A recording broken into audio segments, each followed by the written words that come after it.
Hey guys, NWO for Life here with Saint Seiya Soul of Gold Episode 7 review. We'll start off with Ioria and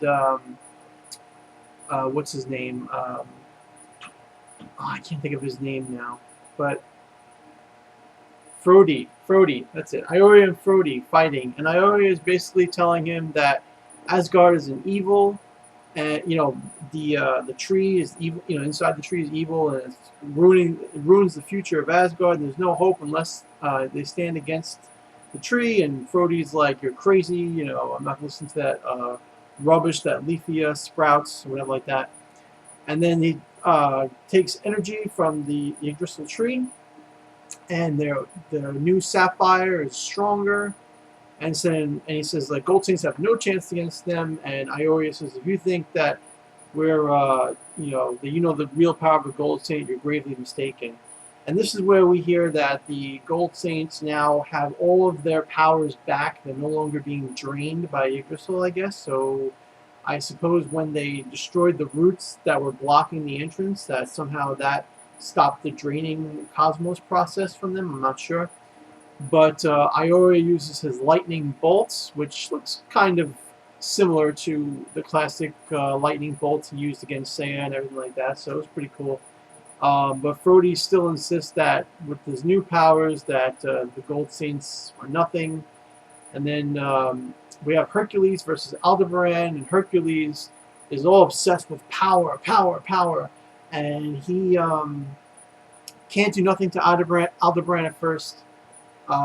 But even with the power being channeled into him from the statue, from the tree, his punches are reflecting off of Aldebaran's face, and just nothing is working. And so he notices that Aldebaran has an edge in speed, and no matter what he can do, power isn't upsetting it. And then we see Mu and the crazy scientist god warrior guy, and Mu is pretty much smacking him around just like the last episode. But then we kind of get the feeling that the God Warrior, crazy scientist guy gets up and is about to counterattack with added power. So, and Mu looks worried. So we don't know if anything actually happens there with Mu being in trouble. We'll probably have to find out in the next episode. And then we see Libra Doko, and Doko is in the Chamber of the Dead, and he sees all of these resurrected bodies coming up from all around him, and he takes them all out. And when he tries to take out the acquitted figure, which I correctly identified last episode as Leafia, it is indeed Leafia, and it's blocked by this God Warrior with the sickle. And his voice is totally different. I know some people were saying that they thought it was Iolos disguised, but it's a completely different voice, so it's definitely not Iolos. Not that it would make sense for it to be that in the first place, because how would Andreas not know about it? But yeah, so Leafia is in the hood. Her hood comes off. Doko sees her face. She's got that clueless, glowy, pink-eyed look on her, and she doesn't know what's going on. She's not herself. And then one of the best parts of the episode really is Camus versus Shura. Shura is, flat out saying that, now that you're standing on the side of, the God Warriors, that I won't hesitate, I'll show you no mercy. Camus is saying, you're absolutely right, I'm not going to show you any mercy either. And then they talk about how, being revived together, and that basically, it's going to end with them, and they try to attack each other with full strength. Shura using Excalibur, Camus using Aurora Execution, which strangely Camus calls in this his Sword of Ice, which I don't understand at all. I think they were reaching here to make it like sword versus sword, like Sword of Excalibur versus Sword of Ice. But Aurora Execution has never been classified as a sword ever, so it was really strange to me. But yeah, regardless, it was a pretty cool standoff. Where you see the resolve of both men, and they go all out against each other. But Shura, amazingly, he has this whole redemption theme going on, in this series.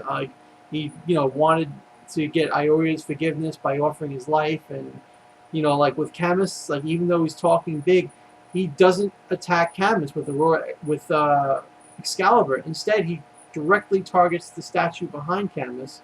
But Camus is able to use Aurora Execution directly on Shura and pretty much bring him to the brink of death. Like, Shura says he's not dead. I mean, Camus says he's not dead, but that, he's completely, he can't get up anymore. And Camus's friend Surt pretty much coldly plunges his weapon inside of Shura's chest on the ground, and then the tree roots take Shura's body. And then Camus comes to the realization that his friend Surt no longer has any real, like, love or emotion in his heart anymore, and he's just, cold and dead inside. And he thought that by helping Surt, by joining forces with Surt, that he could slowly bring about, the realization to Surt that he's not living right. But the reality is that Camus now realized he has to fight Surt on his own and defeat him in order to free him from the darkness that binds him. And Camus starts talking about his ice being as used a way of melting Surt's heart, which is kind of strange that he, like when he burns his cosmos, he says scorch according to the subtitles, and that he's wants to melt Surt's heart with his, his ice is supposed to be below sub-zero, temperatures, so, or below absolute zero, so, like, it's crazy, it's weird how they would say that, use that for Camus melting and stuff, but I guess it's really cool. It works. Before they had their epic fight, Aldeberan keeps fighting with Hercules, and Hercules, no matter what he does, can't do nothing. And even with his attacks, like, Aldeberan blocks everything, and calls out the God Armor, and the God Armor helps him destroy Hercules' God Robe. And then we're back to, Surt and Camus, and they're fighting, or rather they're talking, and Surt says, you killed my sister, and you owe me, and blah, blah, I knew you would betray me. And, there's this new pillar, like, that appeared after Shura cut the ice pillar, like a fire pillar appeared. It's like the true statue of that cavern, and Shura kind of like, did it for nothing. And Camus said he didn't do it for nothing. He also, touched my heart, and I know the sorrow of losing a friend, and I can't bear to lose you too, and I'm gonna fight you, whatever. And so they fight, and Shura he's using the flame powers of, like, the same, I forget what his name was from the original filler arc where the God Warriors are in the anime, the old classic anime. It's like the same type of powers as that guy that came from the volcano, but was also an ice user and stuff. So it's cool that they're kind of bringing that back. And we get some flashbacks, of Camus and Surt, whatever. And then when they finally fight, Camus wins out with his God Cloth using Aurora Execution and supposedly completely freezing or melting the frozen flames of Surt's heart that Surt learned, because he gave up on being a saint and he learned to be cold and motionless or whatever, and Camus melts it with his scorching ice. So, yeah, that was that. It was pretty cool. And then Hercules talks about how he knew that power wasn't what he needed. He needed the compassion, like the heart that he'd forgotten because of being obsessed with power. But even then, that could be weakness, and for some reason the roots of Yggdrasil grab Aldeberan, but before Aldeberan gets taken, he breaks them and then uses Great Horn and destroys the statue in that chamber. So they both, Hercules and Aldeberan, get taken by the roots, and Camus and Surt are kind of just like, unconscious as the rocks are falling around them. Doko, he's not doing anything. He's just kind of like feeling out everybody else. I believe does Mu get shown too? I don't think he does. I think we have to wait for next episode for that. And then at the very end, Shaka, the Gold Saint, meets up with this other God Warrior, and this God Warrior is supposedly a god. Andreas calls him a god, and he says, I wonder how interesting it'll be to see the man closest to God, Shaka, versus a god. So it seems like next episode is going to heavily focus on Shaka versus this guy. Also, maybe more of Mu defeating his God Warrior. and you know, Doko as well. And then I think Ioria and Brodie, whatever his name is, are going to be saved toward the, you know, for the last fight probably, or they might make Saga the last fight. But I think it's probably going to be Ioria. Saga might come like, you know, like when Shaka's almost finished, like, and get his opponent. So that's the episode. I thought it was really good. I like seeing Ioria's you know, attack, lightning bolt, looked very classic, like the old anime. I enjoyed that. I thought that the whole thing with Shura and Camus was really cool. I love how they made Shura like so deeply regretful of like how of the mistakes he made in the past. So, you know, like he doesn't want to kill his comrade Camus. You know, he wanted to make it up to Ioria for killing Ios.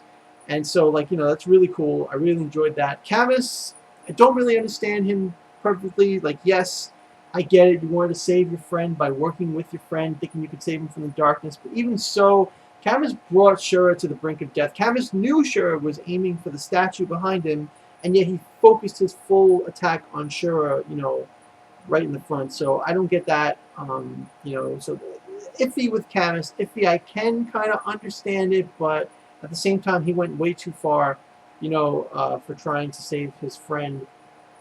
Did he really think that Surt wouldn't kill, you know, an unconscious Shura on the ground? Like, you know what I'm saying? Like, wasn't really written too well there. But otherwise, I did enjoy it. It was really cool to look at. I really enjoyed Aldeberan's character being like, just like the original fight with Seiya, you know, and the Bronze Saints. He was like a wall standing in between, and he was completely invincible. Like the guy Hercules with strength, he couldn't do nothing. Bouncing off, you know, his attacks bouncing off Aldeberan no matter what, and then Aldeberan just being badass, destroying the statue, and like, you know, embodying what a true saint is, like in the truest sense, like is really cool. Like what they did with Aldeberan in this episode. And then yeah, and that's pretty much it. I'm excited to see Shaka, and especially when Saga comes, whenever he comes, and Ioria too. And Doko isn't really, you know, impressing me right now, like how they've handled his character in the show. You know, like I want to see that fight with Surts. I think his name is the one with the scythe.